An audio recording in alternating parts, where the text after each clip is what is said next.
All right, Shalom. First and foremost, as always, I like to give all praise, honor, and glory unto Yahweh, by Hashem, Yahweh Shai, by Hashem, Rachaha Kodash. Double honors unto the apostles and elders of the great millstone who rule well.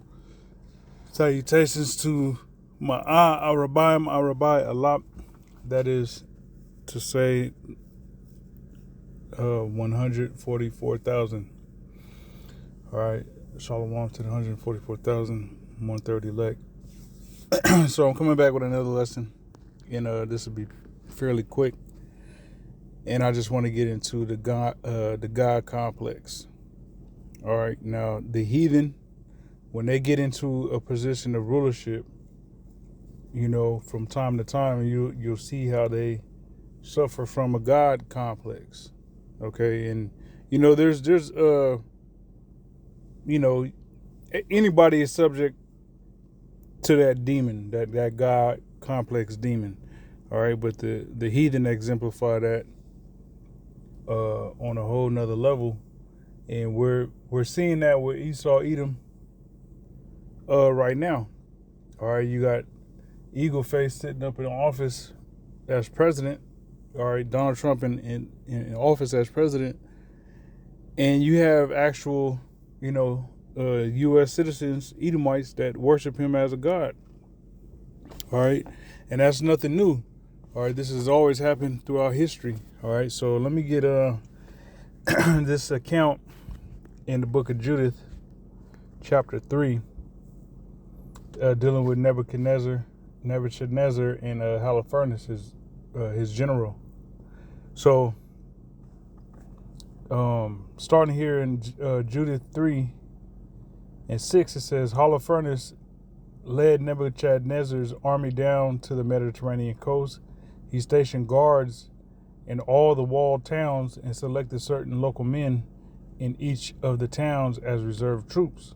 All right, which that's kind of smart if you think about it. If you going to go conquer these other lands and take down their towns and their kingdom and all that there, it'd be wise to pretty much take troops or individuals, men, as reserve troops. Okay, and that strengthens your numbers. All right, for your next conquest. Verse 7, it says, the people in the towns and in the surrounding countryside welcomed Holofernes by wearing wreaths of flowers and dancing to the beat of drums. So these other heathen, what they did was they welcomed Holofernes. All right, they welcomed him. They as it says, they were wearing wreaths and flowers, and they came out dancing, to appease this goddamn heathen. All right. Verse 8, it says, but Holofernes destroyed all their places of worship and cut down their sacred trees. So here it is, they did all this ass kissing just for Holofernes to cut down their sacred trees,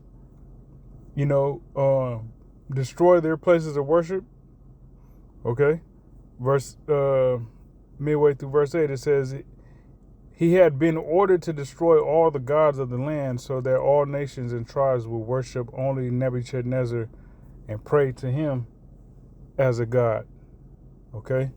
So boom, right there. That's a God complex, man. All right, a mere mortal thinking he's a god king.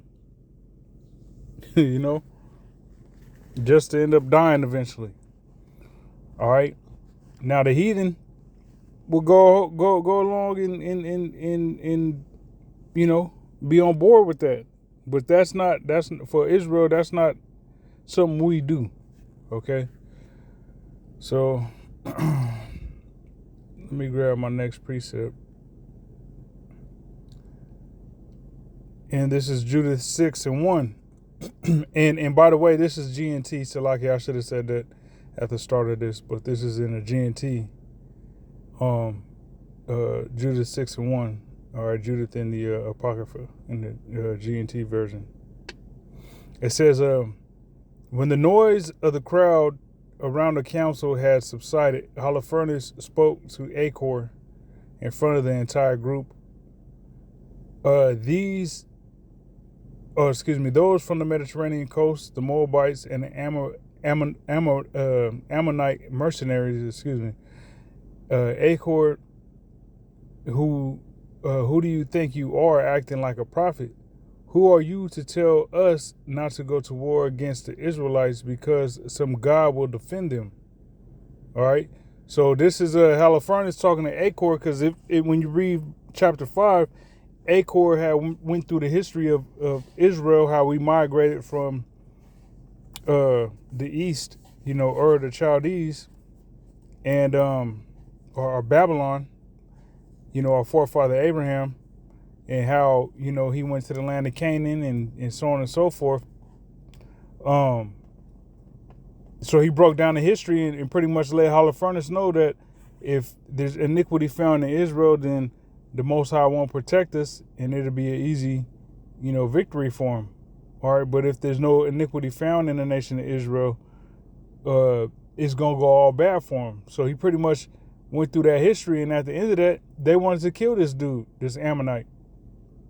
All right, they wanted to kill him, and to the point to what they did was they dropped him off in a city in the northern part of Israel, and pretty much told them to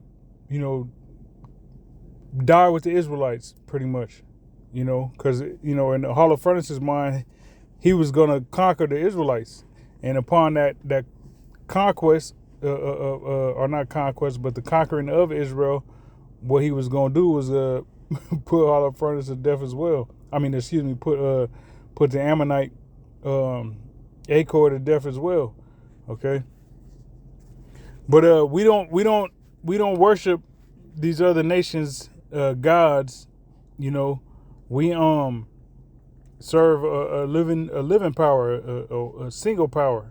All right, at the time, Yahweh was the power that we serve, all right, which we still do, but now we do it through Yahweh Shai, okay? But in this time, Yahweh was the only God that Israel had ever known, okay? So reading this again, it says, who are you, verse 2, it says, who are you to tell us not to go to war against the Israelites because some God will defend them? Nebuchadnezzar is our God, and that's all that matters. He will send his army and wipe these Israelites off the face of the earth. Their God can't help them. And this is the same stance that Esau Edom in these times holds. All right, he's sticking fast to his pseudoscience, his technology, his blessing, his carnal blessing, and he doesn't see there being any avenue of escape from this system, this beast system that he wants to fully implement, the world over, which is, pretty much entails everybody being microchipped. All right, so that type of boasting that Holofernes, by way of Nebuchadnezzar, was coming with that pride, that arrogance. It's the same thing today. Okay, Esau wants to be worshipped as a god by way of his AI, his pseudoscience, all right, his technology. Okay, and he wants everybody to bow down and worship him. All right, but the Israelites, the elected nation of Israel, is not going for it. Okay, the elected nation of Israel is not going to bow the knees to the image of Baal. Okay, this modern day beast system, and ultimately the taking of that chip. The elect is not going to be found to have done that. All right, so 2 Thessalonians 2:3, it says, let no man deceive you by any means, for that day shall not come except there come a falling away first, and that man of sin be revealed, the son of perdition. All right, so that man of sin and the son of perdition is referring to the so-called white man, Esau Edom, as he's known in the Bible. Okay, the son of destruction. All he does is bring about destruction, so therefore his reward is going to be destruction. All right. It says, who opposes and exalteth himself above all that is called God or that is worshipped. Okay. So Esau, thinks he's above anything that somebody can possibly worship. Esau, in his mind, he feels he's above that. All right. And meanwhile, he's the basis of men. Okay. Who opposeth and exalteth himself above all that is called God or that is worshipped, so that he as God sitteth in the temple of God, showing himself that he is God. All right. So this dude Esau has a God complex. He got a complex problem. All right. And then the only way it can be solved is with the Heavenly Father, Yahweh Shai, destroying his kingdom, taking them into captivity, and then exterminating them, according to Bible prophecy. Okay? So, the God complex we seen Nebuchadnezzar had, all right, in the book of Judith, Esau, and these Edomites today, all right, they suffer from that same God complex. And that's funny. When I said this Edomites today, there's this Edomite that was walking with his dog, and as soon as I said that, he looked over into the car at me. That's funny. But yeah, these Edomites, that's why the scriptures talk about this being a spiritual warfare, man. These Edomites are all devils, They got a God complex, and the only way it can be solved is after they are exterminated. But I just wanted to bring that out, man. Any nation that ever had that God complex and thought they were high and mighty, the Lord always humbled their ass. And that's what's about to come to Babylon the Great. The Lord is saving the best for last. So, Lord willing, this was edifying. Until next time, shalom.